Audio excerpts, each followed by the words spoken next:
Hello and welcome to Your World This Week, the weekly roundup for all the top news stories of the week. The top news stories this week are: Prime Minister Narendra Modi was in Italy for a day to attend the G7 summit this week, where he held a series of key bilateral meetings with world leaders. The summit is being held at the luxurious Borgo Egnazia resort in Italy's Apulia region. India has been invited to the G7 summit as an outreach country. This is Prime Minister Modi's first overseas visit since he took oath as Prime Minister for the third straight term. The Prime Minister held bilateral meetings with Ukrainian President Volodymyr Zelensky, French President Emmanuel Macron, and UK Prime Minister Rishi Sunak. Day one of the summit was dominated by the Russia-Ukraine conflict as the leaders agreed on a US proposal to back a $50 billion loan to Kyiv utilizing frozen Russian assets, described by US President Joe Biden as a significant outcome and a strong message to Russian President Vladimir Putin. The bodies of 45 Indian workers who died in a massive fire in Kuwait on June 12th were brought back on Friday morning.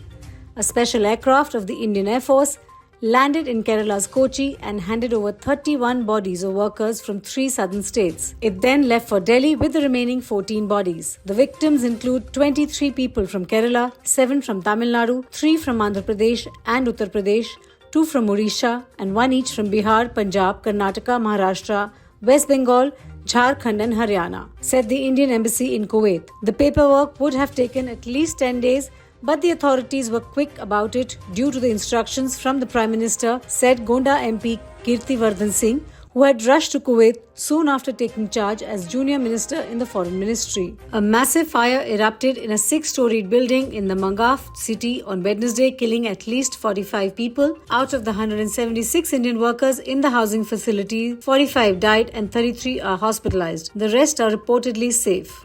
The 2 terrorists who had opened fire in a village in Jammu and Kashmir's Kathua this week have been killed in an encounter.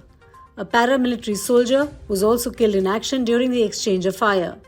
2 encounters that began overnight in Jammu had dragged on into the morning. This included one in Doda, where 5 soldiers and a special police officer were injured in an attack on an army post. Just 2 days before these 2 terror incidents in Jammu, a bus carrying pilgrims had come under attack in Riyasi and crashed into a gorge, killing 9 people. The police said 2 terrorists were involved in the Kathua attack last evening and one of them was killed last night.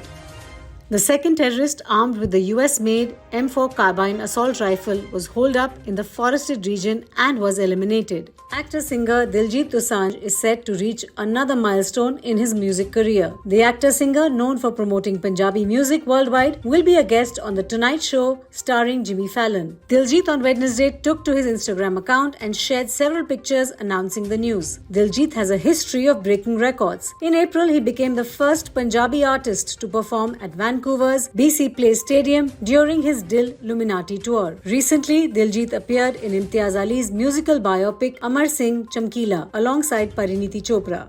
Indian pacer Mohammad Siraj was presented with the Fielder of the Match medal by legendary World Cup winner all-rounder Yuvraj Singh after India's win over USA in the ICC T20 World Cup Group A match. Arshdeep Singh's spell, followed by Suryakumar Yadav and Shivam Dube's 72-run partnership, ensured India maintained their unbeaten run in the ongoing T20 World Cup as they clinched a 7-wicket win over the co-hosts USA at the Nassau County International Cricket Stadium. During the game, Siraj's fielding made a lot of impact. He took fine catches to dismiss batters Aaron Jones and Nitish Kumar and also ran out Jasdeep Singh on the final ball of the innings. A catch at deep mid-wicket to remove Nitish, which saw him leap backwards to complete the catch, was a major highlight.